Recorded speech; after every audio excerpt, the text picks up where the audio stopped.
Alright, you're at the title of the video. Let's not fuck around for too long, get straight into it.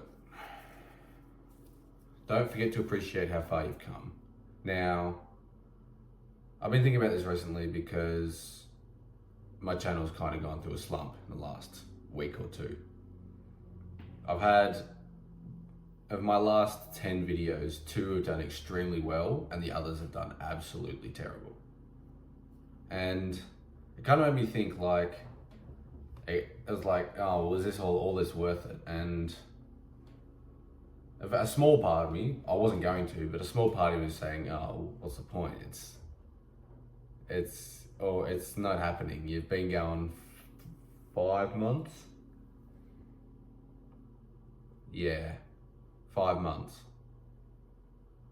And you're only at 31 subscribers. And it's like, well, yeah, true, but YouTube is a snowball effect. And the hardest part is obviously the start. And it made me think well, if I was never gonna start, then what would I be doing? I would just be sitting on my ass, scrolling through YouTube and waiting for, and just working and kind of just existing, I guess. Not actually progressing to where I want to be. Because whether I made my YouTube channel or not, I still wanted to make money online and become rich. But I wouldn't have had a plan if I never actually committed to doing something towards it. Now, I may have eventually, but I've started. I'm almost 6 months in. Not quite. 5 months. Just ticked over 5 months in. And yeah, I've learned so much from YouTube and just my self-improvement journey really as a whole. I feel like I have improved so much in so many areas of my life, particularly with how I manage my emotions, I reckon. Because even though I was never an emotional person, I'd still let my emotions get the better of me. And say for example, maybe not, I wasn't like crying all the time or anything, but a lot of things would make me angry. Like I'd get very pissed off, especially because I've played basketball pretty much my whole life, since I was young. And I'm very passionate about the game, and I used to get extremely mad when something didn't go right or whatever. You basketball players or sport players know how it is. And well, whether it was someone pissing me off or something, then I was probably, a couple of years ago, I was getting really bad. I was getting teched and the rest were just, not liking my behavior on the court. And I mean, I got thrown out a couple of times and whatnot, and I was really just letting my emotions get the better of me, and that was kind of how my life went as well.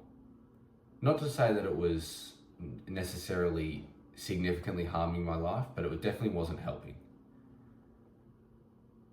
And after finding self-improvement, through Hamza and all that, I've learned that being able to manage, the art of stoicism is one of the most beneficial things you can learn. I say that in almost every video, but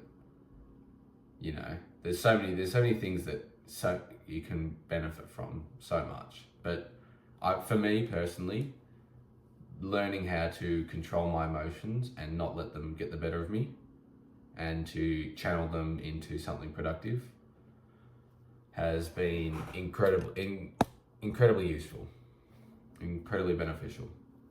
And it was because you obviously don't make leaps and bounds of progress with self-improvement, but over time, I look back on myself and holy shit, I've improved so much since then. And it's kind of crazy that because I actually invested the time and energy, I'm seeing the rewards. nowadays, I mean, there's still things that obviously get the better of me, but as a whole, I am so much better at acknowledging emotions and letting and dealing with situations from a logical standpoint. Now, I don't understand that's not always the best way to do it, but generally in life, it's better to be logical about your decisions. And it's benefited me so much. Like, it's crazy. And yeah, it's even in things like the gym. I've finally started to actually start working hard in the gym and lifting heavy. And oh fucking hell, there's something in my eye. No, like I was saying, my emotions are so much more in control, and I'm able to assess the situation and not make a rash decision based off of a fleeting emotion that may come. And I actually, believe it or not, attribute that to my meditations. Even though I didn't meditate this morning, I will meditate today, probably after this video actually. But the whole point of detaching from your thoughts and kind of just observing the situation rather than just impulsively acting has saved me from so many arguments and potentially hurting friendships and whatnot. And it's, well, yeah, caring about the people I'm close to.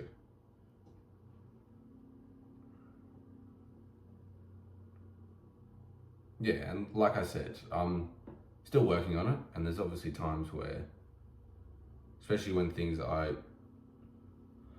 especially when there's things that I'm passionate about or stuff, there are times where I will let it get over the top of me, and you know, it may go not how it should and that kind of stuff. But that's why we're still improving. That's why we work on ourselves every day. We get better, 1% every day. And I feel like it's really valuable to take a step back every now and then and appreciate how far and how much progress you've made from when you started. Now, you see a lot of guys in the gym, they get down on themselves because they look small or they're not lifting as much. But objectively, they're fucking insane. They're shredded, they've got huge arms and all this. They look incredible.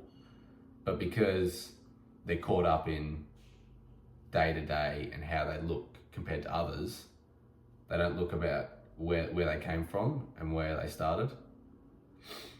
And it's for each individual to figure out themselves, but like sometimes people don't understand that, holy shit, you have a lot of people's dream physique. Like, it's incredible.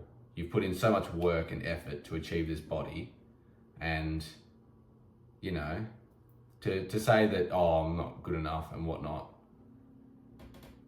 Now, I understand where they're coming from. Like, they've probably been lifting for close to a decade or whatnot, and the progress isn't as quick as what it used to be.